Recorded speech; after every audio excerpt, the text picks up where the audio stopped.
Are you enjoying the game today, too?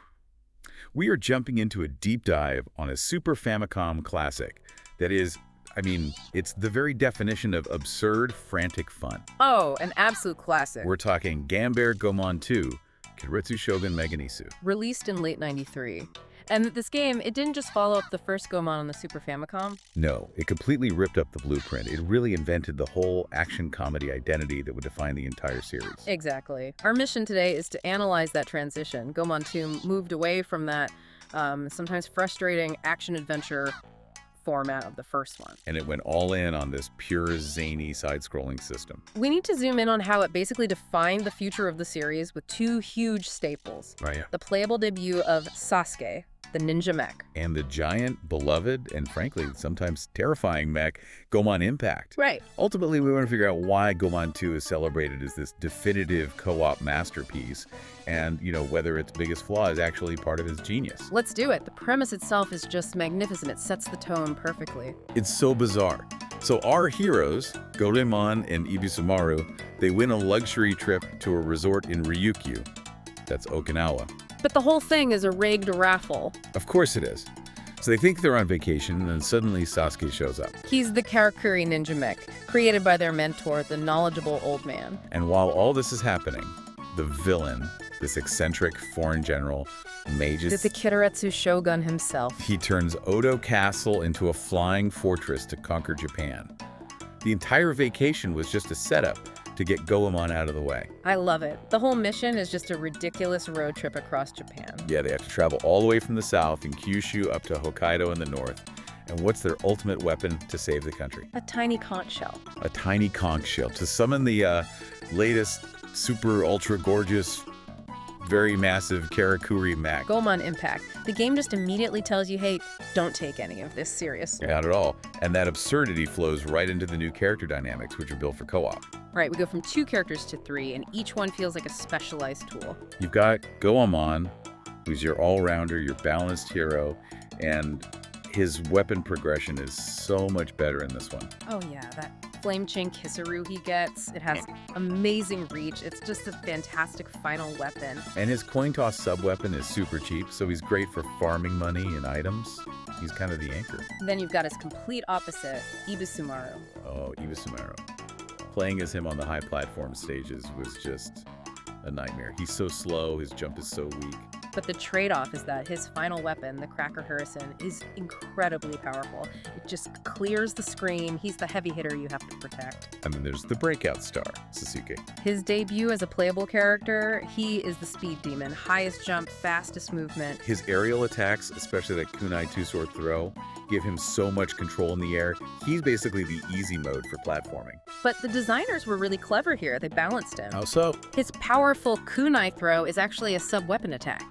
And sub-weapons don't make enemies drop items. Ah, so if you play as Sasuke by yourself, farming for money is suddenly much, much harder. Exactly. It forces you to waste speed against your economy. It's a great piece of design. And that kind of strategic thinking only works because the whole game system got this massive overhaul. A huge shift. It basically throws out the old overhead exploration map from the first game. Which could be really confusing, I remember. And it commits fully to a streamlined world map system. It feels a bit like a stage selection screen, really. And within each of those 6 areas, you have 4 different types of stages. You've got your main side-scrolling levels, the Bushu or road stages. Pretty standard stuff. Then you have the overhead town stages, the Machi. That's where you shop, heal up, get info. And what I love is that there are no real enemies there, but if you attack a townsperson... The best part, endless angry officials just swarm you. It's a brilliant comedic punishment. Then you have the 2 most important ones, the castle stages,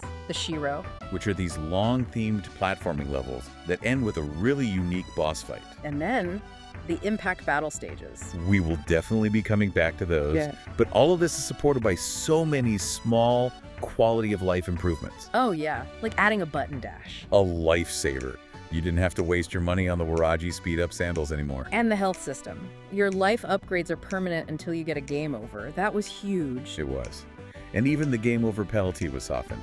You only lose half your money, not all of it. It just stops that frustration spiral you'd get in older, harder games. It makes the whole thing feel more fair and accessible. So it's more accessible, but what really elevates it into true classic status for me is the presentation. Absolutely. The visuals are magnificent, the stages are so vibrant and detailed, and they really capture that feeling of traveling across Japan. The castle stages are where that comedic art style just goes wild. You're not just in a generic castle, are you?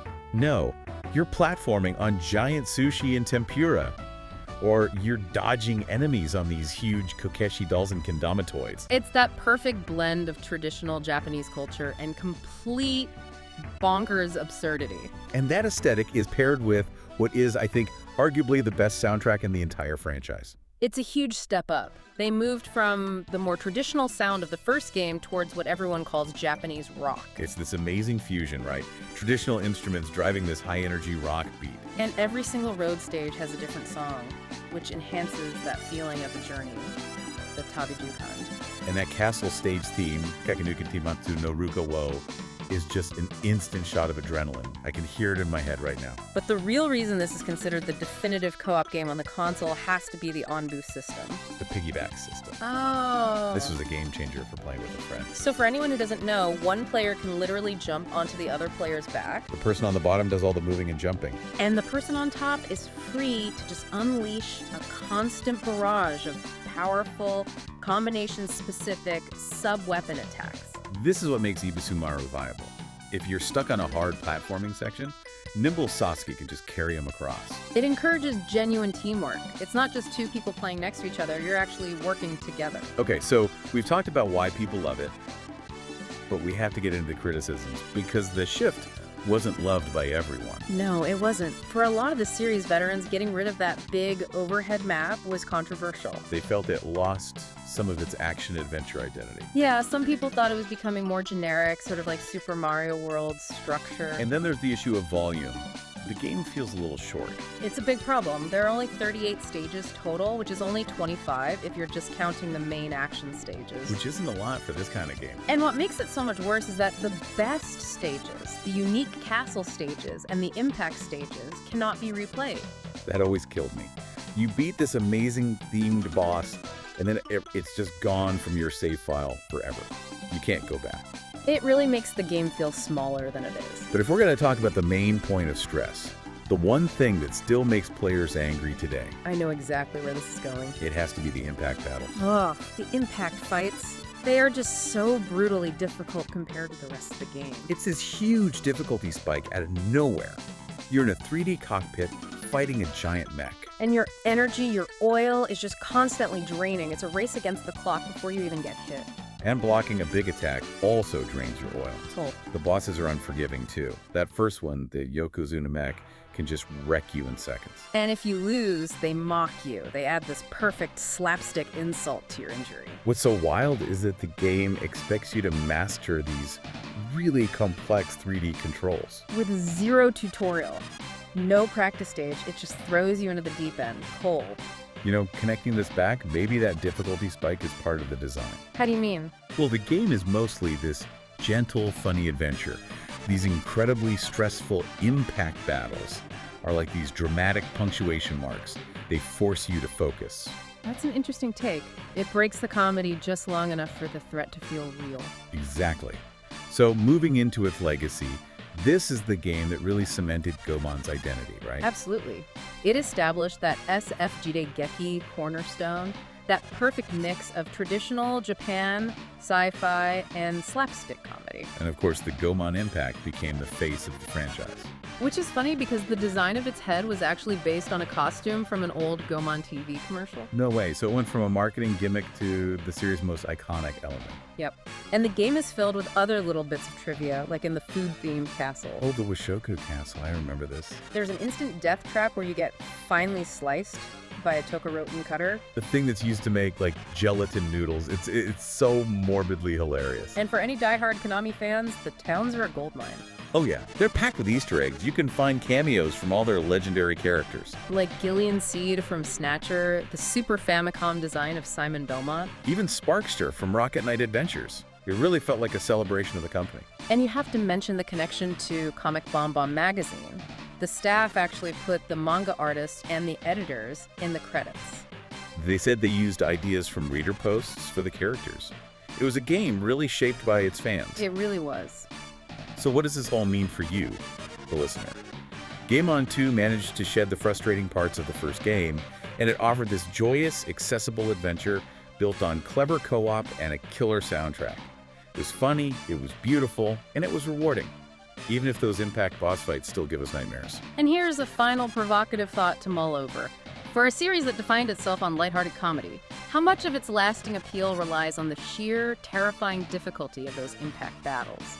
Are those moments of shared, high-stakes frustration in co-op what truly cemented Goemon 2 as a cooperative masterpiece? Will the game be fun tomorrow too? Have a nice game.